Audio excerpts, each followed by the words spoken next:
Isang malakas na kalabog, sinundan ng tunog ng nababasag na salamin, at isang impit na iyak.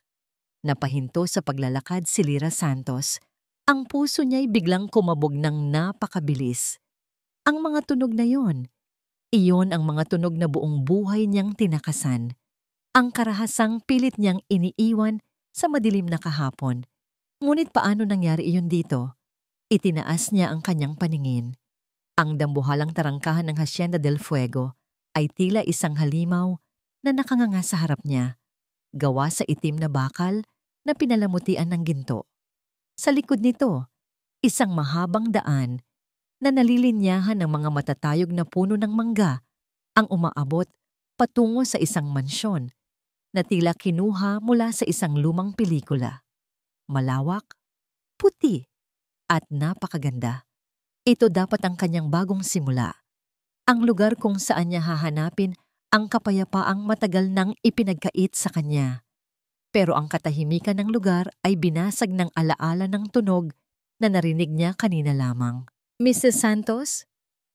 Napapitlag si Lyra at napalingon sa guard na nagbukas ng maliit na pinto sa gilid ng gate. Tuloy po kayo. Hinihintay na kayo ni Doña Imelda. May kaba sa kanyang dibdib, humakbang si Lyra papasok sa hasyenda. Ang amoy ng matamis na tubo at sariwang damo ay sumalubong sa kanya, ngunit hindi nito napawi ang bigat sa kanyang pakiramdam. Bawat hakbang niya sa graba ay tila isang babala. Ang loob ng mansyon ay mas nakakamangha pa kaysa sa labas. Ang sahig ay gawa sa mamahaling kahoy na kumikinang sa sikat ng araw na tumatagos sa matataas na bintana. Ang mga kasangkapan ay antigo at mukhang mas matanda pa sa kanyang lola. Ngunit sa kabila ng karangyaan, may kakaibang lamig sa hangin. Isang katahimikang hindi nagbibigay ng kapayapaan, kundi ng takot. Dinala siya ng isang katulong sa isang malawak na sala kung saan isang babae ang nakaupo sa isang silyang may mataas na sandalan. Nakatalikod ito sa kanya, nakatingin sa labas ng bintana. Ma'am, narito na po si Lyra Santos. Dahan-dahang umikot ang silya. Si Doña Imelda del Fuego ay isang babaeng may edad na, ngunit ang tindig ay nananatiling matikas. Ang kanyang buhok ay pulidong nakapusod at wala ni isang hibla ang wala sa lugar. Ang kanyang mga mata, nang magtama ang kanilang paningin, ay matalim at tila sinusuri ang buong pagkatao ni Lyra. So you are Lyra, sabi ni Doña Imelda. Ang boses niya ay kalmado, ngunit walang bahid ng anumang emosyon. Maupo ka. Umupo si Lyra sa dulo ng isang mahabang sopa. Naramdaman niya ang pagiging maliit sa ilalim ng tingin ng matandang babae. Nabasa ko ang iyong mga papeles, patuloy ni Doña Imelda. Wala kang pamilya, walang asawa, walang anak. Tama ba ako? Opo, ma'am. Halos pabulong na sagot ni Lyra. Mabuti. Isang manipis na ngangiti ang sumilay sa labi ni Doña Imelda. Hindi ako tumatanggap ng mga katulong na may maraming bagahe sa buhay. Dito sa Hacienda del Fuego, may 3 bagay akong pinapahalagahan. Disiplina, respeto, at higit sa lahat, pagiging pribado. Ang mga nangyayari sa loob ng pamamahay na ito ay dito lang dapat manatili. Naiintindihan mo ba? Opo, ma'am. Makakaasa po kayo. Ang pangunahing trabaho mo ay ang alagaan ng aking apo, si Angela. Siya ay may espesyal na pangangailangan. Nasa kwarto lang siya palagi. Huwag kang mag-alala. Hindi siya mahirap alagaan. Ang kailangan lang niya ay isang tagabantay. Tumayo si Doña Imelda. Halika, ipakikilala kita sa kanya. Sumunod si Lyra sa malawak na pasilyo. Bawat kuwadro na nakasabit sa dingding ay tila nagmamasid sa kanya. Huminto sila sa harap ng isang malaking pinto na gawa sa nara. Nang buksan ito ni Doña Imelda, isang eksena ang tumambad kay Lyra na nagpadurog sa kanyang puso. Sa gitna ng malaking silid, sa tabi ng bintana, ay isang batang babae na nakaupo sa isang wheelchair. Siya ay napakaganda, na may mahabang itim na buhok at mga matang kasing itim ng gabi. Para siyang isang anghel. Ngunit ang mga matang yon ay puno ng takot. Iyon ang pinakamalungkot na mga matang nakita ni Lyra sa buong buhay niya. Angela, malamig na tawag ni Doña Imelda. Ito si Lyra, ang bago mong tagapag-alaga. Hindi kumibo ang bata. Ang mga maliliit niyang kamay ay mahigpit na nakakapit sa braso ng kanyang wheelchair. Batiin mo siya, utos ng matanda. May diin sa bawat salita. Napayuko lang si Angela at nanginginig ang kanyang mga balikat. Napansin ni Lyra ang mahigpit na pagkakahawak ni Doña Imelda sa hawakan ng wheelchair. Masyadong mahigpit. Bago pa man makapagsalita si Lyra, isang lalaki ang dumaan sa pasilyo. Siya ay matangkad, gwapo, at may parehong itim na buhok at mata tulad ni Angela. Ngunit ang kanyang mga balikat ay tila may pasan na bigat ng buong mundo. Huminto siya sa tapat ng isang malaking larawan sa dingding, isang larawan ng isang napakagandang babae na nakangiti. Tinitigan niya ito ng matagal. Ang kanyang mukha'y puno ng kalungkutan. Sir Marco, bati ng isang katulong na dumaan. Hindi lumingon ang lalaki. Si Marco del Fuego, ang ama ni Angela, ang amo ni Lyra. Nagpatuloy ito sa paglalakad, hindi man lang sumulyap sa silid kung nasaan ang kanyang anak. Ang gabi ay dumating kasama ng isang nakabibinging katahimikan. Matapos ang kanyang mga gawain, pabalik na si Lyra sa kanyang silid sa servants' quarters nang madaanan niya muli ang silid ni Angela. Bahagyang nakaawang ang pinto. Mula sa loob, narinig niya ang boses ni Doña Imelda. Malamig, walang kaluluwa at puno ng galit. Kailan ka ba matututo? Palagi ka nalang pabigat. Palagi kang nagkakamali. Walang sagot. Tanging isang mahinang paghikbi. Tingnan mo ang ginawa mo sa mamahaling figurine na yon. Basag. Katulad mo. Walang silbi. Napatakip si Lyra sa kanyang bibig. Gusto niyang pumasok. Gusto niyang awatin ang matanda. Gusto niyang yakapin ang bata. Ngunit natigilan siya, naaalala ang babala. Disiplina, respeto, pribado, at pagkatapos ay narinig niya ang mga salitang tuluyang wawasak sa anumang natitirang pag-asa sa kanyang puso. Mga salitang kasing talim ng bubog. Kung hindi dahil sa'yo, buhay pa sana ang ina mo. Isang malakas na sampal ang umalingaw-ngaw sa loob ng silid. Nanigas si Lyra sa kanyang kinatatayuan. Ang hasyenda ay hindi isang paraiso. Hindi ito isang lugar ng kapayapaan. Isa itong impyerno na pinamamahayan ng isang anghel na umiiyak.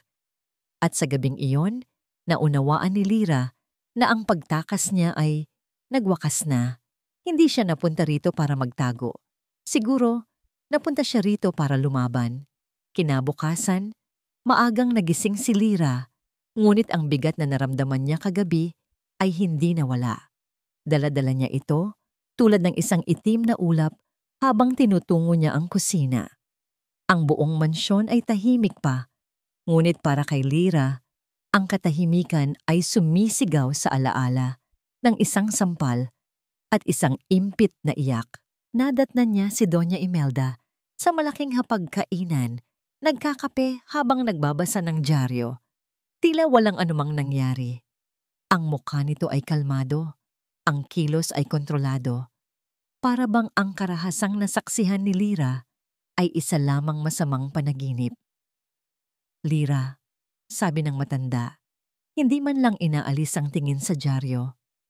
Mula ngayon, ikaw na ang opisyal na tagapag-alaga ni Angela. Ang pagkain niya, ang paliligo niya, ang pagpapatulog sa kanya, lahat iyon ay responsibilidad mo na. Ibinaling nito ang matalim na tingin kay Lyra. Pero tatandaan mo ito, gawin mo lang ang trabaho mo. Huwag kang makialam sa mga bagay na hindi mo dapat pakialaman. Maliwanag? Ang bawat salita ay isang babala, isang pader na itinatayo sa pagitan ni Lyra at ng katotohanan. Opo, ma'am, sagot ni Lyra. Pinipigilan ang panginginig ng kanyang boses. Ang unang opisyal na gawain ni Lyra ay ang paliguan si Angela. Pumasok siya sa silid ng bata na may dalang malinis na damit at tuwalya. Si Angela ay nakaupo pa rin sa kanyang wheelchair, nakatingin sa labas ng bintana, tila isang munting ibon na nakakulong sa gintong hawla. "Angela?" Mahinang tawag ni Lyra. "Oras na para maligo." Hindi lumingon ang bata. Dahan-dahang itinulak ni Lyra ang wheelchair patungo sa maluwag na banyo. Maingat niyang binuhat ang napakagaang katawan ni Angela at inilipat ito sa isang espesyal na upuan sa loob ng shower. Bawat kilos ni Lyra ay puno ng pag-iingat na para bang si Angela ay gawa sa babasaging salamin. Nang simulang basain ni Lyra ng maligamgam na tubig ang mga braso ng bata, napansin niya ito. Sa maputing balat ni Angela, may mga luma at naninilaw na pasa. Ang ilan ay bilog na parang marka ng mahigpit na pagkakahawak ng mga daliri. Napahinto sa paghinga si Lyra. Naramdaman niya ang pag-init ng kanyang mga kamao. Ito ang ebidensya. Ito ang patunay na hindi siya nananaginip kagabi. Dahan-dahan niyang hinawakan ang braso ng bata para sabunin. Biglang napapitlag si Angela. Ang buong katawan niya ay nanigas sa takot. Ang kanyang mga mata ay nanlaki. Nakatitig kay Lyra na para bang si Lyra ang mismong sasakit sa kanya. Mahinang sabi ni Lyra, ang boses niya ay puno ng awa. "Hindi kita sasaktan. Hindi kita sasaktan, pangako." Nakita ni Lyra ang kanyang sarili sa mga matang yon. Ang takot, ang paghihintay sa susunod na dagok, ang pananahimik dahil sa paniniwalang walang tutulong. Tinapos ni Lyra ang paliligo ng buong ingat. Habang binibihisan niya si Angela, ang puso niya ay puno ng determinasyon. Hindi niya hahayaan ito. Hindi niya maaring talikuran ang isang batang may mga matang nagmamakaawa. Kinahapunan, habang natutulog ang ibang mga katulong, lumabas si Lyra sa hardin. Pumitas siya ng isang solong bulaklak ng gumamela, matingkad na pula at sariwang-sariwa. Bumalik siya sa silid ni Angela. Ang bata ay nasa kanyang wheelchair na naman, nakatingin sa kawalan. Walang imik na lumapit si Lyra. Ipinakita niya ang bulaklak kay Angela. Nag-alinlangan ang bata. Sumulyap muna sa pinto na para bang inaasahan niyang papasok si Doña Imelda anumang oras. Ngumiti si Lyra, isang nangiting nagsasabing, "Ligtas ka sa akin." Dahan-dahan, itinaas niya ang bulaklak at maingat na isinuksok sa likod ng tainga ni Angela. Ang matingkad na pula ay isang magandang contrast sa itim na buhok ng bata. Sa unang pagkakataon, isang maliit na pagbabago ang nakita ni Lyra sa mukha ni Angela. Isang bahagyang pag-angat sa sulok ng kanyang mga labi. Isang kislap sa kanyang malulungkot na mata. Isang napakaliit, halos hindi mapansing ngiti. Para kay Lyra, ang ngiting iyon ay kasing liwanag ng sikat ng araw. Isang senyales ng pag-asa sa gitna ng kadiliman. Umupo siya sa sahig sa tabi ng wheelchair at nagsimulang magkwento. Kwento tungkol sa mga alitaptap na sumasayaw sa gabi. Tungkol sa mga ibon na umaawit sa umaga. Kwento tungkol sa isang mundong malayo sa mga pader ng mansyon na yon.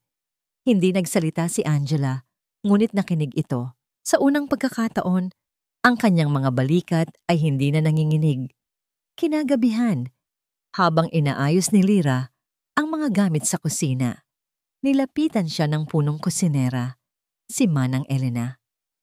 Isa itong babaeng may mabait na mukha at mga matang nakakita na ng maraming bagay sa loob ng hasyenda. Walang imik na iniabot ni Manang Elena ang isang maliit na garapon. "Ano po ito?" tanong ni Lyra. "Pamahid," simpleng sagot ng matanda. "Para sa mga pasa, huwag mong hayaang makita ni Donya." Nagkatinginan sila. Sa mga mata ni Manang Elena, nakita ni Lyra ang pag-unawa at babala. Alam niya ang lahat ng nangyayari. "Mag-ingat ka, Hija." Dagdag pa ni Manang Elena, ang boses niya ay halos pabulong. Hinawakan nito ang kamay ni Lyra. Ang hawak ay mainit at nagbibigay lakas. Ang mansyon na ito ay maraming sikreto. Nang gabing iyon, Habang pinapatulog ni Lyra si Angela, sinubukan niyang kantahan ito ng isang lumang oyayi na itinuro ng kanyang ina. Ang boses niya ay nanginginig sa simula. Ngunit habang tumatagal, ito ay nagiging mas matatag, puno ng damdaming gusto niyang iparating sa bata. Na hindi siya nag-iisa. Tulog na, bunso. Ang ina mo'y wala pa. Napansin niyang unti-unting pumipikit ang mga mata ni Angela. Ang mahigpit na pagkakahawak nito sa kumot ay dahan-dahang lumuwag. Sa wakas, isang payapang pagtulog. Dahan-dahang tumayo si Lyra at lumakad patungo sa pinto. Nang lumingon siya para sa isang huling sulyap, naramdaman niyang may nakatingin. Sa nakaawang na pinto ng silid, nakatayo si Marco del Fuego. Hindi alam ni Lyra kung gaano na siya katagal doon. Ang mukha ni Marco ay hindi mabasa. Isang pinaghalong pagtataka, kalungkutan, at isang emosyon na hindi pa nakikita ni Lyra sa kanya dati. Nakatingin ito hindi kay Lyra, kundi kay Angela. Tinititigan niya ang kanyang anak na natutulog ng mahimbing. Sa unang pagkakataon, sa loob ng maraming buwan, nakita niya ang kanyang anghel na mukhang payapa, walang takot, walang bakas ng kalungkutan. At sa sandaling iyon, sa pagitan ng ama, ng anak, at ng bagong tagapag-alaga, isang bagay ang nagsimulang magbago sa malamig na hangin ng Hacienda del Fuego. Nakatayo lang si Marco sa nakaawang na pinto. Ang mga paa niya'y tila napako sa sahig na kahoy. Ang oyayi na kinakanta ni Lyra ay mahina na, ngunit ang himig nito ay nanatili sa hangin kasama ng isang kapayapaang matagal nang nawala sa silid na yon. Sa kama, ang kanyang anak, ang kanyang munting Angela. Payapang-payapa ang tulog. Ang dibdib ay marahang tumataas baba. Wala ang kunot sa noo. Wala ang takot sa mga matang nakapikit. Ilang buwan na ba? Ilang taon na ba mula noong huli niyang nakitang ganito ang kanyang anak?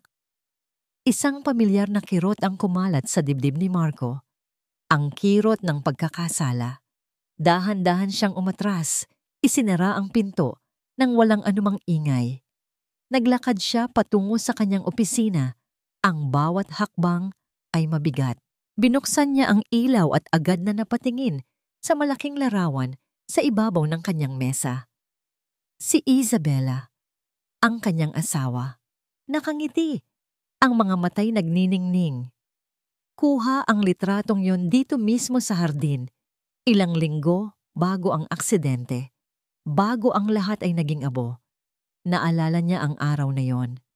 Ang sigaw, ang kaguluhan, ang mga doktor na umiiling, at ang katahimikan. Isang napakabigat na katahimikan na bumalot sa buong hasyenda at sa puso niya. Mula noon, tila siya naglalakad sa isang panaginip. Nagtatrabaho siya para makalimot. Umiinom siya para hindi makaramdam. At iniiwasan niya ang sarili niyang anak dahil sa bawat pagtingin niya kay Angela, nakikita niya si Isabela. Nakikita niya ang kanyang pinakamalaking kabiguan, ang hindi niya pagprotekta sa babaeng pinakamamahal niya. At ngayon, isang dayo.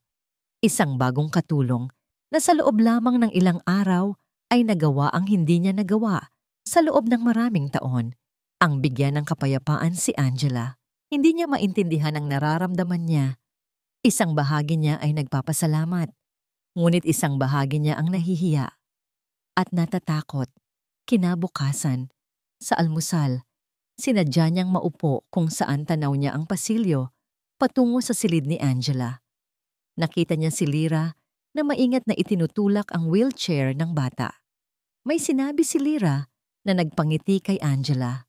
Isang tunay na ngiti, hindi pilit. Isang bagay ang uminit sa puso ni Marco. Isang bagay na matagal na niyang hindi naramdaman, pag-asa. Mukhang masyadong nagiging malapit ang bago mong katulong sa bata, Marco. Ang malamig na boses ng kanyang ina, si Doña Imelda, ang pumutol sa kanyang iniisip. Nakatingin ito sa kanya mula sa kabilang dulo ng mesa, ang mga matay matalas. Mabuti na yon, Mama. At least, Masaya si Angela. Sagot niya, trying to keep his voice neutral. Ang masaya ay mapanganib kung minsan, sabi ni Imelda habang humihigop ng kape. Ang mga taong tulad niya, mga walang pinanggalingan, ay sanay gumamit ng kahinaan ng iba. Baka mamaya, hindi lang ang loob ng anak mo ang kinukuha niya. Napatingin si Marco sa kanyang ina. What are you trying to say, Mama? I'm just saying, mag-ingat ka. Mahirap magtiwala sa panahon ngayon. Siguraduhin mong ginagawa lang niya ang trabaho niya at wala ng iba. Ang mga salita ni Doña Imelda ay parang lason na, unti-unting kumalat sa isipan ni Marco. Ang kaunting pag-asa na naramdaman niya kanina ay biglang nabahira ng pagdududa. Paano kung tama ang kanyang ina? Paano kung ang kabaitang ipinapakita ni Lyra ay isang palabas lamang? Buong araw hindi mapakali si Marco. Nagkulong siya sa opisina pero walang natapos na trabaho. Ang isip niya ay naglalakbay sa pagitan ng payapang mukha ni Angela at ng mga babala ng kanyang ina. Kinahapunan, hindi na niya natiis. Lumabas siya at pumunta sa silid ni Angela. Naabutan niyang nag-iisa ang bata. Naglalaro ng isang maliit na manika habang nakaupo sa kanyang wheelchair. Lumuhod si Marco sa harap ng anak. Ito ang pinakamalapit na pwesto niya sa bata sa loob ng mahabang panahon. Angela, mahina niyang tawag. Tumingala ang bata. May bahid ng gulat at takot sa mga mata. Kamusta? Kamusta si Ate Lyra mo? Tanong ni Marco. Sinisikap na gawing malumanay ang kanyang boses. Hindi sumagot si Angela, ngunit nakita ni Marco ang pagbabago. Ang takot sa mga mata nito ay napalitan ng isang kislap. Dahan-dahan, tumango ito. Isang maliit na tango. Ngunit para kay Marco, iyon ay isang malaking sagot. Ang kislap sa mga mata ng kanyang anak ay isang bagay na hindi kayang pekein ng kahit sino. Naramdaman ni Marco na nawala ang bigat sa kanyang dibdib. Lumabas siya papunta sa hardin para magpahangin. Doon, nakita niya si Lyra na nagdidilig ng mga rosas. Nakatalikod ito at ang sikat ng papalubog na araw ay tumatama sa buhok nito. Nagbibigay ng isang ginintuang sinag. Nilapitan niya ito. Lyra. Nagulat na napalingon si Lyra. Sir Marco, agad itong yumuko. Huwag. Okay lang, sabi ni Marco. Nagkaroon ng ilang segundong katahimikan sa pagitan nila. Gusto ko lang magpasalamat. Para po saan, sir? Para kay Angela, sabi niya. At sa unang pagkakataon, tiningnan niya si Lyra nang diretso sa mga mata. Ngayon ko lang ulit siya nakitang ngumiti. Salamat. Isang bahagyang pamumula ang gumuhit sa mumiran sa mga pisngi ni Lyra. Umiwas ito ng tingin. Trabaho ko lang po iyon, sir. Hindi. Iba ang nakikita ko. Muli silang natahimik. Ngunit sa pagkakataong ito, hindi ito nakakailang. Isang kakaibang koneksyon, isang pag-unawa na hindi nangangailangan ng mga salita. Marco, andyan ka lang pala. Ang boses na yon ay bumasag sa sandali. Pareho silang napalingon. Papalapit si Don Emilio Roxas, isang matalik na kaibigan ng pamilya at kasosyo sa negosyo. Isang lalaking palaging nakangiti. Don Emilio, bati ni Marco. Ngumiti si Don Emilio, ngunit nang dumapo ang tingin nito kay Lyra, tila nag-iba ang anyo nito. Tiningnan nito si Lyra mula ulo hanggang paa, isang tinging mapanuri at malamig. Bumaling ito pabalik kay Marco. May bisita pala ako sa opisina. Hinahanap ka. Halika na. Nagsimula na silang maglakad pabalik sa mansyon nang biglang huminto si Don Emilio at bumulong kay Marco. Sapat lang para marinig niya. Mag-ingat ka sa mga taong pinapapasok mo sa pamamahay na ito, Marco. Hindi lahat ay mapagkakatiwalaan.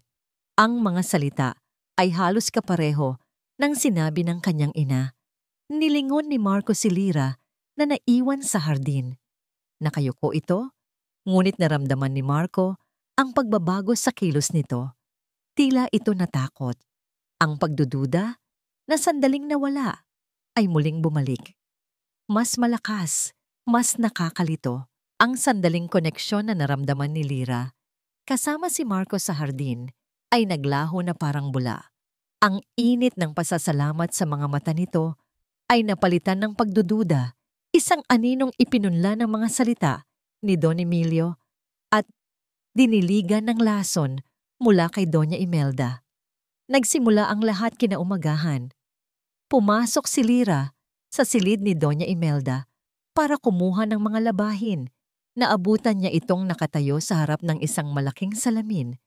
Hawak ang isang mamahaling bestida na gawa sa seda. "Lyra," malamig na tawag ng matanda. "Halika rito." Lumapit si Lyra, may kaba sa dibdib. "Tingnan mo ito." Itinuro ni Doña Imelda ang laylayan ng damit. May isang maliit na punit dito, halos hindi mapansin kung hindi mo tititigan. "Ikaw ang huling nag-ayos ng mga damit ko sa aparador, hindi ba?" "Opo, ma'am, pero..." "Alam mo ba kung gaano kamahal ang bestidang ito?" Putol ni Doña Imelda sa kanya. Ang boses ay kalmado, ngunit may bigat ng bakal. "Ito ay galing pa sa Espanya. At ngayon, sira na dahil sa kapabayaan mo." Nanlaki ang mga mata ni Lyra. Sigurado siya. Siguradong-sigurado siyang walang punit ang damit na yon nang plansahin at ayusin niya kahapon. Imposible. "Ma'am, pasensya na po. Pero sigurado po akong maingat ko pong naayos yan kahapon." "So, sinasabi mong sinungaling ako?" Itinaas ni Doña Imelda ang kanyang kilay. "Sinasabi mong ako ang sumira sa sarili kong damit?" Ang tanong ay isang bitag. Ano man ang isagot ni Lyra, siya ang talo. Napayuko na lamang siya. "Hindi po, ma'am. Humihingi po ako ng tawad. Hindi sapat ang tawad mo para maibalik ang halaga ng damit na ito," sabi ni Imelda. "Tandaan mo kung nasaan ka, Lyra. Isang pagkakamali pa at sa kalsada ka napupulutin." Lumabas si Lyra sa silid na yon. Ang mga salita ni Doña Imelda ay umuukil-kil sa kanyang isipan. Hindi ito pagkakamali. Isa itong atake. Isang malinaw na mensahe. Ang mensaheng iyon ay mabilis na kumalat sa buong mansyon. Sa kusina, naramdaman niya ang pagbabago. Ang mga dating bumabati sa kanyang mga kasambahay ay umiiwas na ng tingin. Ang pwesto sa tabi niya sa mahabang mesa para sa mga katulong ay palaging bakante. Kapag siya ay nagsasalita, tila hangin lamang ang kanyang kausap. Narinig niya ang mga bulungan. Siya raw ang nakasira sa bestida ni Donya. Pabaya kasi. Bago pa lang pasaway na. Ang bawat bulong ay isang karayom na tumutusok sa kanyang puso. Ngunit sa bawat tusok, hindi siya nanghina. Sa halip, lalo siyang tumatatag. Tumatayo siya hindi para sa kanyang sarili, kundi para sa batang naghihintay sa kanya sa itaas. Para kay Angela. Isang hapon, hindi na niya natiis ang bigat. Sinadya niya si Manang Elena sa likod bahay kung saan ito nag-aalaga ng mga halaman. "Manang," panimula ni Lyra, ang boses ay bahagyang nanginginig. "Wala po akong sinirang damit." Tumingin sa kanya si Manang Elena. Ibinaba nito ang pandilig. Ang mga mata ng matanda ay puno ng pag-unawa na hindi na nangailangan ng maraming paliwanag. "Alam ko, Hija," mahinang sabi nito. "Alam nating lahat kung paano maglaro si Doña Imelda." Nakahinga ng maluwag si Lyra. Sa wakas, may isang taong naniwala. "Bakit po siya ganito sa akin, Manang? Dahil lang po ba malapit ako kay Angela?" Umupo si Manang Elena sa isang bangkong kahoy. Tinapik nito ang pwesto sa tabi niya. "Hindi lang iyon," sabi ng matanda. Ang boses ay mas malungkot na ngayon. "Nakikita ni Doña Imelda ang sarili niya sa'yo. Ang lakas ng loob mo na suwayin siya, kahit sa maliliit na paraan. At higit sa lahat, nakikita niya si Ma'am Isabela sa pag-aalaga mo kay Angela." Ang ina po ni Angela? Tumango si Manang Elena. Mulat sa pool, hindi tanggap ni Doña si Isabela para kay Sir Marco. Masyado raw mahina, Masyadong malambot ang puso. Nang ipinanganak si Angela na may kapansanan, lalong sumidhi ang galit niya.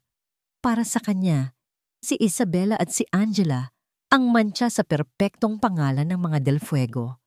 Ngayon, mas naintindihan na ni Lyra. Ang galit ni Doña Imelda ay mas malalim pa sa kanyang inaakala. Ito ay galit na nag-ugat sa nakaraan.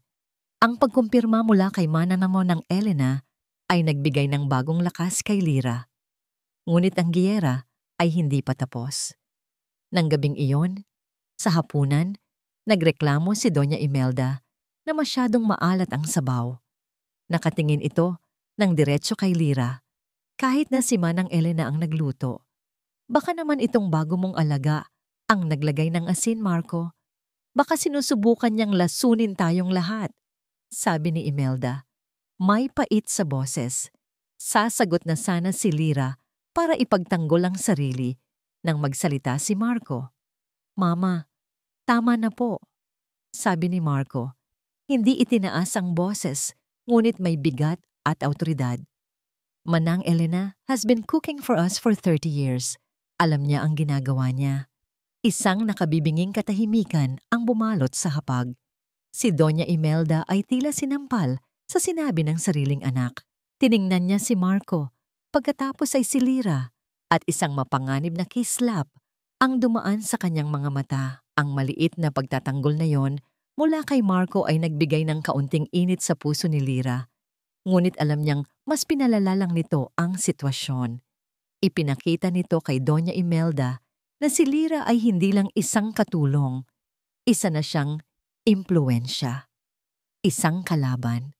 Matapos ang tensyonadong hapunan, umakyat si Lyra sa silid ni Angela. Kailangan niya ng sandaling kapayapaan.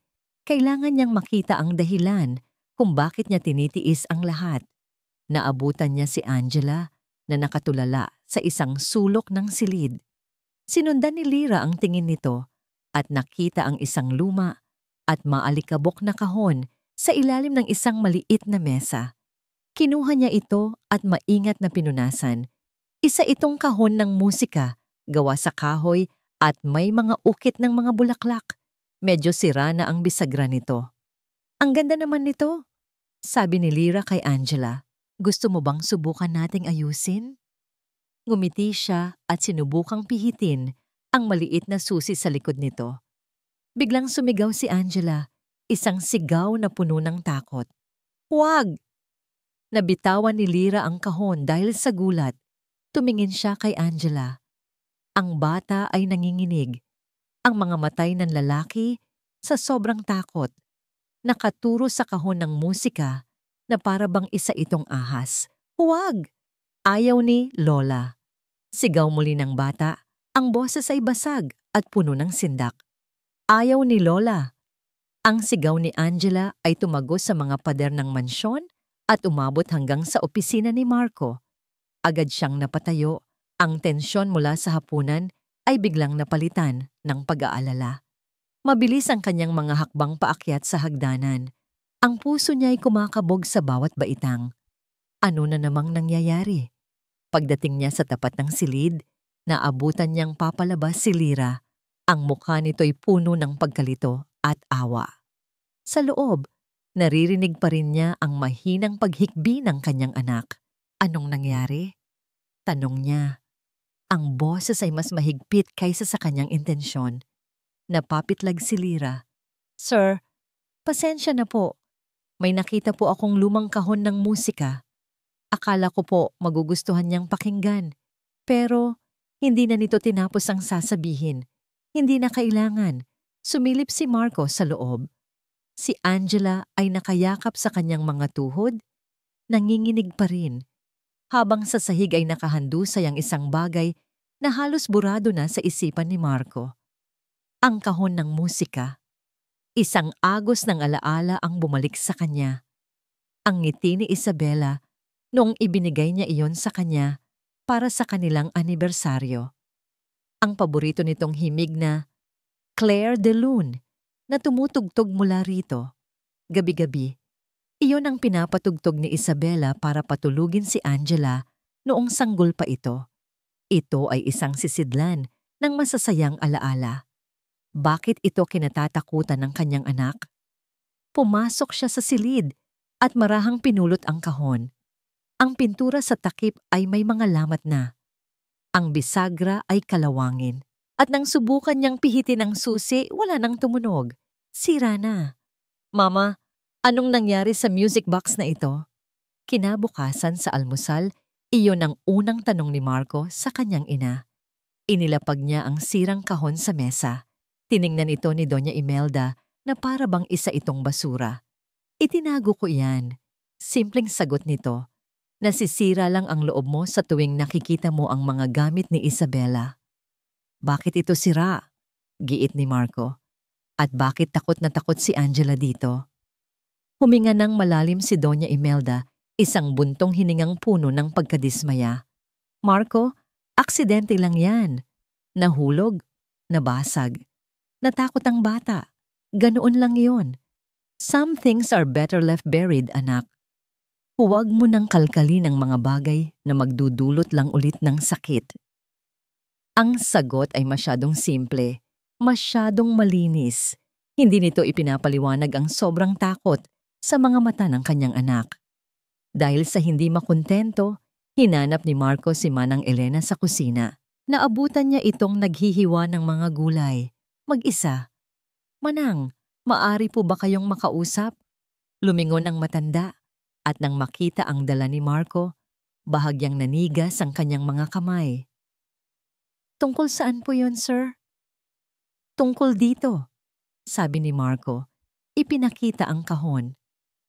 Naaalala niyo po ba ang araw na namatay si Isabela? Napayuko si Manang Elena, itinigil ang paghihiwa. Paano ko po malilimutan ang araw na yon, sir? May iba pa po bang nangyari sa araw na yon na hindi ko alam? Natahimik ang kusina. Tanging ang tunog lamang ng bentilador sa kisame ang maririnig. Maraming nangyayari sa bahay na ito, Sir Marco. Halos pabulong na, sabi ni Manang Elena. Hindi makatingin ng diretso sa kanya. Ang mga pader ay maraming naririnig. Manang, please! Pakiusap ni Marco. Kailangan kong malaman. Huminga ng malalim ang matanda. Ang alam ko lang po, bago ang aksidente sa kuwadra, may narinig po ang hardinero na malakas na pagtatalo mula sa silid ni Ma'am Isabela. Siya at isang bisita. Bisita? Sinong bisita? Umiling si Manang Elena. Hindi po niya nakilala, sir. Pasensya na po. Isang pagtatalo. Iba yon sa kwentong alam niya. Ang kwentong alam niya ay nag-iisa si Isabela nang mangyari ang aksidente. Isang kasinungalingan ang nagsisimulang mabuo sa kanyang isipan. Determinado. Umakyat si Marco sa dating silid nila ni Isabela. Hindi niya ito ipinagalaw mula ng araw na yon. Isang museo ng kanilang pag-ibig, isang monumento ng kanyang kalungkutan. Binuksan niya ang pinto. Ang amoy ng lavender na pabango ni Isabela ay naroon pa rin, kahit bahagya na lang. Ang alikabok ay nagsasayaw sa sinag ng araw na tumatagos sa bintana. Ang lahat ay nasa ayos, isang perpektong larawan ng nakaraan. Umupo siya sa kama. Hinaplos niya ang unan kung saan dati nakahimlay ang ulo ng kanyang asawa. Ang sakit. Ang sakit ay nandoon pa rin. Sariwa na parang kahapon lang nangyari. Sinimulan niyang buksan ang mga drawer. Mga lumang damit. Mga alahas, mga sulat, at sa pinakailalim ng isang drawer ng damit, natagpuan niya ito, ang kulay rosas na diary ni Isabela. Mabilis na kumabog ang kanyang puso. Ito na. Dito niya malalaman ang lahat. Umupo siya sa tabi ng bintana at binuksan ang diary. Ang sulat kamay ni Isabela ay pamilyar at puno ng buhay. Ngunit habang binabasa niya ang mga huling entry, napansin niyang nagiging magulo at tila minadali ang pagsusulat nito. Puno ng pagkabalisa. He's becoming more persistent. Ayoko na. Paano ko ito sasabihin kay Marco? He threatened me today. Ginagamit niya ang anak namin. Anak namin? Nagpatuloy siya sa paglipat ng pahina. Ngunit ang mga sumunod ay blangko. Hindi. Hindi blanko, may mga bakas. Ang mga pahina ay pinilas, marahas na pinilas mula sa pagkakatali. Hindi! Napasuntok si Marcos sa pader. Hindi! Sino ang gagawa nito? Sino ang gustong magtago ng katotohanan? Napaupo siya sa sahig, hawak ang sirang diary, ang pakiramdam ng pagkabigo at galit ay dumadaloy sa kanyang buong katawan. Nawalan na siya ng pag-asa. Sir? Isang mahinang boses ang tumawag mula sa pinto. Si Lyra. May dala itong isang basong tubig. Ang mukha nito ay puno ng pag-aalala. Nakita ko pong bukas ang ilaw, sabi nito. Okay lang po ba kayo? Hindi sumagot si Marco. Tumingin lang siya sa babae. Sa mga mata nito, wala siyang nakitang paghuhusga, tanging pag-unawa. Pumasok si Lyra at maingat na inilapag ang baso ng tubig sa isang maliit na mesa. Kung kailangan niyo po ng kausap, sir, paano mo malalaman kung ang buong buhay mo ay isang kasinungalingan? Tanong ni Marco. Ang boses ay basag. Umupo si Lyra sa sahig, hindi masyadong malapit. Ngunit sapat lang para maramdaman niya ang presensya nito. Siguro po, hindi natin malalaman agad, sagot nito. Pero malalaman natin kung ano ang totoo sa puso natin. Ang pagmamahal, ang mga alaala, kahit masakit, parte pa rin natin sila. Hindi yun kayang pilasin ng kahit sino.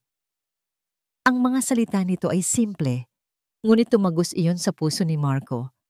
Tumingin siya sa diary na hawak niya. Siguro meron pa, siguro may naiwan. Muli niyang binuklat ang diary, mas maingat sa pagkakataong ito. At doon, sa pinakahuling pahina, sa takip sa likod kung saan nakadikit ang papel, may isang maliit na sulok na hindi napansin ng kung sino mang pumilas sa mga pahina. May nakasulat. Isinulat ng madiin at mabilis. Hindi niya ako titigilan. Kailangan kong protektahan si ER. 2 letra. Paulit-ulit na umikot sa isipan ni Marco. ER Emilio, Roxas. Biglang nanlamig ang buong katawan ni Marco. Ang mga salita ng kanyang ina. Ang babala ni Don Emilio. Ang pagtatalo. Ang pinilas na diary. Lahat ay tila mga piraso ng isang palaisipan na dahan-dahang nabubuo sa isang nakakapangilabot na larawan. Ang mga salitang ER ay tila isang multo na bumabagabag hindi lang kay Marco, kundi pati na rin kay Lyra. Matapos ang gabing iyon sa silid ni Isabela, naramdaman ni Lyra ang isang malinaw na pagbabago kay Sir Marco. Ang kanyang mga mata ay laging mapagmatyag. Ang kanyang mga kilos ay kalkulado. May hinahanap siya. Isang katotohanang pilit itinatago ng mga pader ng hasyenda. Dahil dito, mas lalo pang naging maingat si Lyra. Ang bawat ngiti ni Doña Imelda, ang bawat pagbati ni Don Emilio, ay tila may nakatagong patalim. Ang mansyon ay naging isang entablado, at silang lahat ay mga aktor sa isang mapanganib na dula. Isang gabi, huli na, at ang buong bahay ay balot na sa katahimikan. Tapos na ang mga pangunahing gawain ni Lyra, ngunit inutusan siya ni Doña Imelda na linisin at pakintabin ang mga pilak na palamuti sa sala. Isang trabahong sinadya para pagurin siya. Habang nagpupuna siya ng isang antigong florera, narinig niya ang mahinang tunog ng mga boses. Galing ito sa Silidaklatan, ang paboritong lugar ni Don Emilio kapag bumibisita ito. Bahagyang nakaawang ang malaki at mabigat na pinto nito. Sa una, hindi niya ito pinansin. Ngunit habang tumatagal, ang mga boses ay nagiging mas matigas, mas apurado. Narinig niya ang boses ni Don Emilio at kasunod nito, ang mas malamig na boses ni Doña Imelda. Dala ng kuryosidad na hinaluan ng takot, maingat na inilapag ni Lyra ang kanyang hawak na basahan. Dahan-dahan siyang lumapit sa pinto, nagtatago sa anino ng isang malaking cabinet. Hindi na tayo maaring maghintay pa, narinig niyang sabi ni Don Emilio. Ang karaniwang magiliw nitong boses ay ngayon ay puno ng pagkabahala. Nakikita mo ba ang mga kilos ni Marco? Nagtatanong na siya sa mga tauhan. Kinakalkal niya ang mga lumang gamit. Malapit na siya, Imelda. Malapit na. Nawawalan ka na ba sa pasensya, Emilio? Sagot ni Doña Imelda, ang boses ay kalmado, ngunit may pahiwatig ng pagbabanta. Sinabi ko sa'yo, ako ang bahala. Kontrolado ko ang anak ko. Napatakip si Lyra sa kanyang bibig, pinipigilan ang kanyang paghinga. Anong pinag-uusapan nila? Anong nalalapit na malaman ni Marco? Kontrolado mo. Imelda, ang katulong na yan. Si Lyra. Nakikita ko kung paano siya tinitingnan ni Marco. At ang bata, nagiging mas malapit sa kanya. Paano kung may masabi ang bata? Paano kung malaman nila ang totoo tungkol sa kanya? Ang dugo ni Lyra ay tila naging yelo. Siya. Pinag-uusapan siya. At si Angela. Ang totoo tungkol sa bata. Ang mga salita ay umalingaw-ngaw sa isipan ni Lyra. Ang pagmamaltrato ni Doña Imelda. Ang takot ni Angela. Lahat ng ito ay konektado sa isang sikretong pilit nilang itinatago. Gusto niyang umatras. Gusto niyang tumakbo. Ngunit ang kanyang mga paa ay hindi makakilos. Ang katulong na yan ay madali lang solusyonan, sabi ni Imelda. Isang maling galaw lang niya. Mawawala siya dito. Ang problema ay si Marco. Kailangan nating siguruhin na ang kasunduan natin ay mananatiling nakatago. Ang lahat ng pinaghirapan natin ay nakasalalay dito. Kasunduan. Sa pagnanais na marinig pa ang susunod na sasabihin, bahagyang isinilip ni Lyra ang kanyang ulo. Ang kanyang siko ay aksidenteng tumama sa isang maliit na mesang may nakapatong na porselanang plorera. Crash! Ang tunog ng nabasag na plorera ay tila isang putok ng baril sa gitna ng katahimikan. Sa loob ng silid-aklatan, biglang natahimik ang lahat. Nanlaki ang mga mata ni Lyra. Ang pagtibok ng kanyang puso ay umalingaw-ngaw sa kanyang tainga. Narinig niya ang tunog ng isang silyang itinulak palayo sa mesa. May papalapit sa pinto. Walang pag-aalinlangan. Tumalikod si Lyra at tumakbo. Hindi siya lumingon. Tumakbo siya ng walang ingay. Ang kanyang mga paa ay halos hindi dumadampi sa sahig. Nagtago siya sa likod ng isang makapal na kurtina sa dulo ng pasilyo. Ang kanyang dibdib ay humahampas sa kaba. Nakita niyang bumukas ang pinto ng silid-aklatan. Sumilip si Don Emilio. Ang muka ay puno ng pagtataka at hinala. Lumingalinga ito sa pasilyo. Tumingin ito sa direksyon kung nasaan ang nabasag na plorera at pagkatapos ay sa madilim na pasilyo kung saan siya nagtatago. Ilang segundo na parang isang kawalang hanggan ay nagkatitigan sila ng anino. Hindi siya nakita ni Don Emilio, ngunit alam ni Lyra na naramdaman nito ang kanyang presensya. Muling isinara ni Don Emilio ang pinto. Nanghina ang mga tuhod ni Lyra at napasandal siya sa pader. Nanlamig ang pawis sa kanyang noo. Panganib. Nasa malaking panganib si Angela. Nasa malaking panganib si Sir Marco. At siya, dahil sa kanyang narinig, ay nasa pinakamalaking panganib sa lahat. Hindi siya maaaring manahimik. Hindi siya maaaring maghintay hanggang bukas. Kailangan niyang sabihin kay Marco ang lahat ng ito. Ngayon din, siya lang ang makikinig. Siya lang ang makakaintindi. Dala ng bigla ang tapang na dulot ng takot. Mabilis ngunit maingat siyang naglakad patungo sa opisina ni Marco. Iyon ang laging pinupuntahan nito kapag gising pa ng ganoong oras. Sarado ang pinto.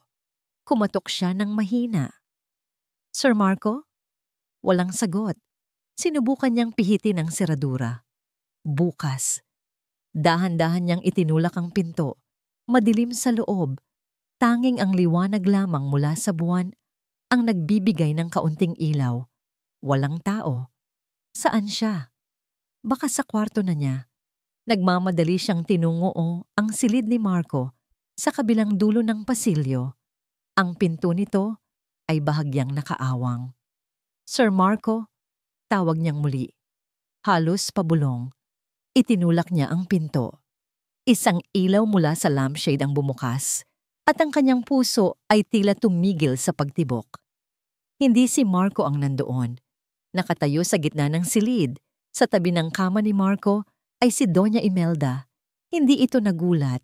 Hindi ito mukhang nabigla. May isang maliit, nakakakilabot ng ngiti sa kanyang mga labi. Ang kanyang mga mata ay nanlilisik sa tagumpay. May hinahanap ka, Lira? Tanong nito. Ang boses ay malumanay, ngunit puno ng kamandag. Alam niya. Alam niyang nandoon si Lira. Ang nabasag na plorera ay hindi isang aksidente para sa kanya. Isa iyong paanyaya sa isang bitag. At si Lira ay pumasok dito nang walang kamalay-malay. A.R. Emilio Roxas. Ang dalawang letra ay paulit-ulit na umikot sa isipan ni Marco na parang sirang plaka. Buong araw sinusubukan niyang magtrabaho, ngunit ang mga numero sa kanyang mga papeles ay lumalabo at nagiging dalawang letrang yon. Paano? Si Don Emilio ay parang pangalawang ama sa kanya, lalo na mula nang mamatay ang kanyang ama.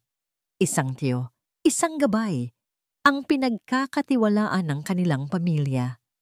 Pero ang sinabi ni Manang Elena, ang pagtatalo, ang takot sa sigaw ni Angela kagabi, at ang pinilas na diary, ang lahat ay bumubuo ng isang larawan na pilit niyang ayaw tanggapin.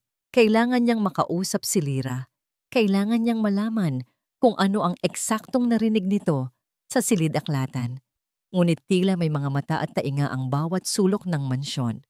Sa tuwing susubukan niyang lapitan si Lira, palaging may biglang susulpot, isang katulong na may iuutos, o mas madalas, ang kanyang ina, na may isang matamis ngunit mapagmatyag na ngiti. Kinahapunan, naabutan siya ni Don Emilio sa beranda. Nag-iisa. Malalim yata ang iniisip mo, Marco, sabi nito. Tinapik siya sa balikat. Umupo ito sa tabi niya at nagsindi ng tabako. Marami lang trabaho sa hasyenda. Pagsisinungaling ni Marco. Hindi lang yan, sabi ni Don Emilio. Humithit sa kanyang tabako. Napapansin ko, mukhang masyado kang abala sa bago mong katulong. Nanigas ang panga ni Marco. Pinapahalagahan ko lang ang pag-aalaga niya kay Angela. Siyempre, mabilis na sagot ni Emilio. Pero bilang tiyo mo, nag-aalala lang ako para sa'yo, anak. Nag-imbestiga ako ng kaunti tungkol sa kanya, para na rin sa seguridad ng pamilya. Tumingin si Marco kay Don Emilio. Anong nalaman mo? May tinatakasan siyang nakaraan, Marco, sabi ni Emilio. Ang boses ay puno ng kunwaring pag-aalala. Isang mapang-abusong asawa. May kaso ng pananakit. Umalis siya sa probinsya nila para magtago. Ang punto ko lang, hindi natin alam kung anong klaseng tao ang pinapasok natin sa bahay na ito. Ang mga taong desperado ay kayang gumawa ng mga desperadong bagay. Ang bawat salita ni Emilio ay isang patak ng lason sa isipan ni Marco. Ang nakaraan ni Lira. Tumutugma ito sa nakikita niyang tapang at kalungkutan sa mga mata nito.